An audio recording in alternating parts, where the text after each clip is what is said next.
கடவுள் டிவி நேயர்களுக்கு அன்பான வணக்கம். அடியேன் திருமயிலை கற்பகலட்சுமி சுரேஷ். ஒவ்வொரு நாளும் உங்களை போன்ற முருக அடியார்களோடு அருணகிரியாரின் வழியில் திருப்புகழ் அமுதம் கிடைத்த தலங்களை நாம் தரிசனம் செய்து கொண்டு வருகின்றோம். நாம் அனைவரும் இப்பொழுது தங்கி தரிசனம் செய்து கொண்டிருக்கும் தலம் விராலிமலை. சில தலங்கள்லாம் தங்கி தரிசனம் செய்ய வேண்டாமா? நான் சுவாமியே மனம் உவந்து அருணகிரியாரை இந்த தலத்துக்கு கூப்பிடுறார்.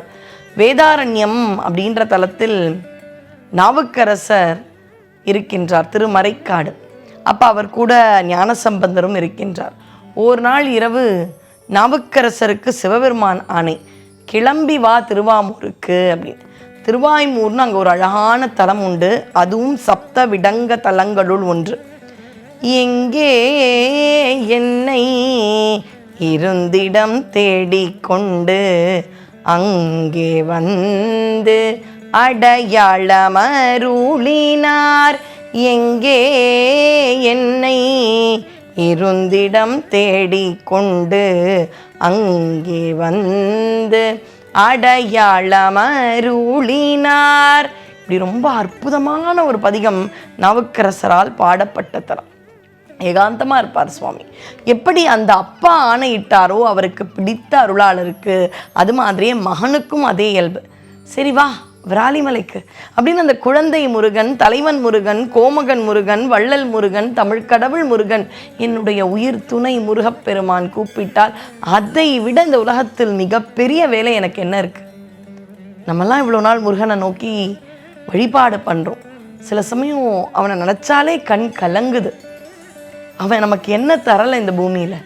அந்த முருகன் நமக்கு ஒரு ஆணை கொடுக்க மாட்டானா அப்படின்னு நம்மளாம் இவ்வளோ நாள் ஏங்கி தவிக்கின்றோம்.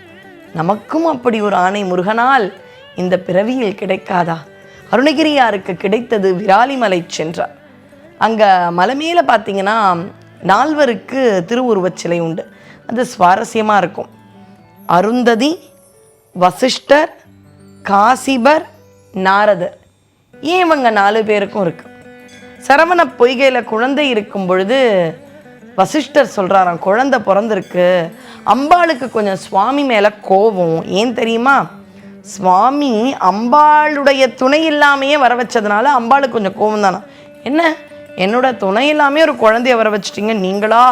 உலகத்தில் இருக்கிற ஒரே ஆண்மகன் முருகன் தான், மற்ற எல்லாருமே பெண் மகன் தானே. பெண்கள் தானே ஈன்றெடுத்த பிறவிகள். இந்த உலகத்தில் இருக்கக்கூடிய 6 அறிவு மனிதர்கள் முதல் 5 அறிவு ஜீவன்கள் வரை எல்லாமே பெண்பாலால் ஈன்றெடுக்கப்பட்ட குழந்தைகள், குட்டிகள், அப்படிதானே.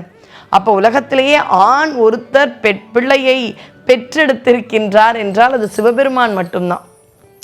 அதனால் அம்பாளுக்கு வருது. அம்பாள் ரொம்ப நேரம் கோபத்தில் இருக்கிறதுக்குள்ளே குழந்தைக்கு பசி வந்துட போகுது. சில சமயம் அம்மாக்கள் கோபமாக இருந்தால் அந்த அம்மாக்களோட அம்மா அந்த குழந்தை பாட்டி சொல்லுவாங்க, ஏய் உன் கோபத்தை அப்புறமா வச்சுக்கோ, குழந்தையை தூக்கி பாலை கொடு, குழந்தைக்கு பசிக்கும். அந்த ஒரு பதட்டம் வசிஷ்டருக்கு வந்து அருந்ததியை பார்த்து, குழந்தை பிறந்துடுச்சு, அங்கே சரவண பொய்கையில் குழந்தை இருக்கான், அவனுக்கு போய் கொஞ்சம் பால் கொடு. அருந்ததி, நான் தரமாட்டேன், அம்பாள் கோபத்தில் இருக்கா, நான் போய் தரமாட்டேன் அப்படின்னு அருந்ததியானவள் சொல்லிவிட்டாளாம். அதனால் அருந்ததிக்கு வசிஷ்டர் சாபம் கொடுத்தார். கொஞ்ச நேரத்தில் முருகன் வசிஷ்டருக்கு சாபம் கொடுத்துட்டாராம். அந்த அருந்ததி எதனால் எனக்கு பால் கொடுக்கல? அம்மா கோவிச்சுக்க போகிறாங்கன்னு தானே கொடுக்கல, அதனால் நீங்கள் ஏன் அருந்ததின்ற உங்கள் மனைவிக்கு சாபம் கொடுத்தீர்கள்னு முருகப்பெருமான் வசிஷ்டருக்கு சாபம் கொடுத்து விட்டாராம்.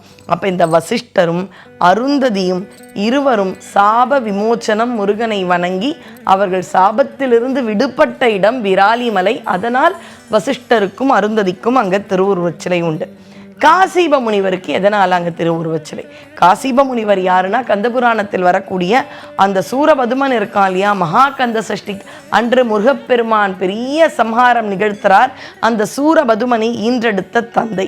என்னதான் தவப்பயன் இருந்தாலும் கூடாத உறவு அப்படின்றது இருந்தா அந்த தவப்பயனே காணாமல் போயிடும். அப்படிதானே அந்த மாயைன்ற அந்த அசுரி கிட்ட மாட்டிண்டு தன்னுடைய தவப்பயனை துளைத்து விட்டார் நம்முடைய காசிபர்.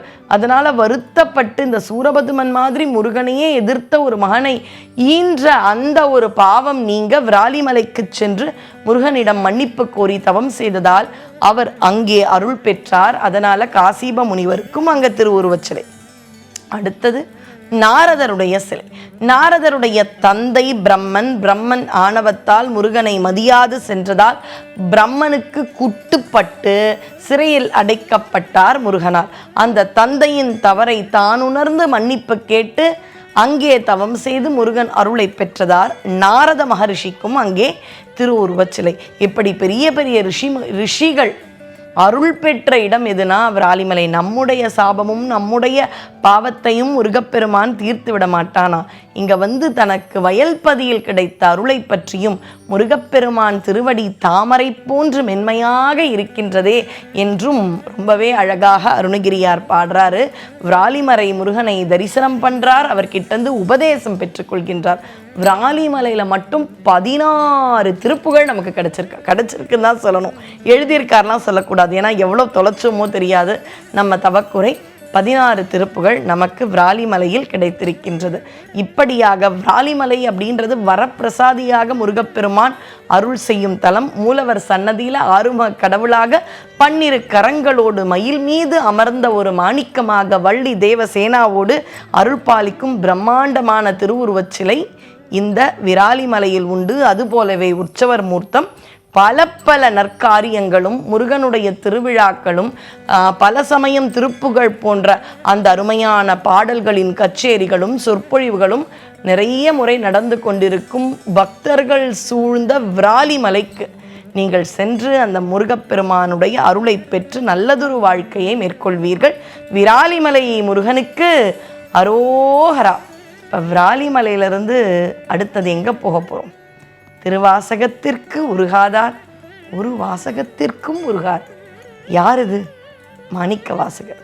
அவர் அருள் பெற்ற தலத்திற்கு பயணிப்போம். நன்றி, வணக்கம்.